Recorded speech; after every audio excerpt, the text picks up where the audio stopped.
Hey, thanks for tuning in to my YouTube channel, Jacob's Bible. We're going through the book of Job, and we're in chapter 18. We've gone through the first 17 chapters and learned a lot more about Job's situation, some news perspectives, and yeah, we're just going to keep going on. So chapter 18 is, we hear back from Bildad, one of Job's three so-called friends, who are continually offering horrible advice. And I think chapter 16 verse 2 sums up the three friends' words for Job. Job says, "I have heard many things like these. Miserable comforters are you all." And I think that exposes what Job needs and what he wants and what he desired. He desired to be comforted. He's got worms and scabs head to toe.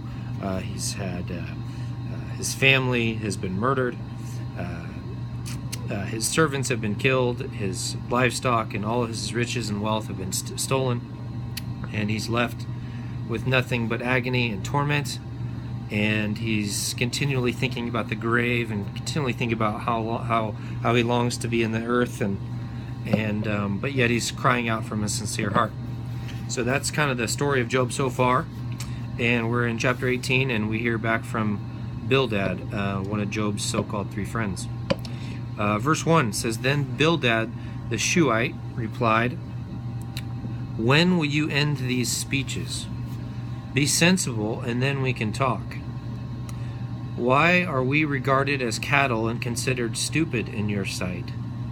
You who tear yourself to pieces in your anger, is the earth to be abandoned for your sake? Or must the rocks be moved from their place? The lamp of the wicked is snuffed out. The flame of his fire stops burning. The light in his tent becomes dark. The lamp beside him goes out. The vigor of his step is weakened, and his own schemes throw him down. His feet thrust him into a net, and he wanders into its mesh.'"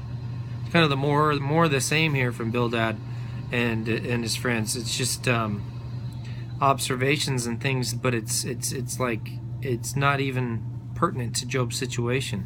It's definitely not comforting him, or Job would say that. If Job in his anguish in torment was actually comforted by one of his friends, no doubt he would be so relieved. He would be, "Oh, thank you," and I think that's obvious here. But Bildad just keeps going to run himself into the ground. I don't know, prove his point, but it's not helping or comforting Job.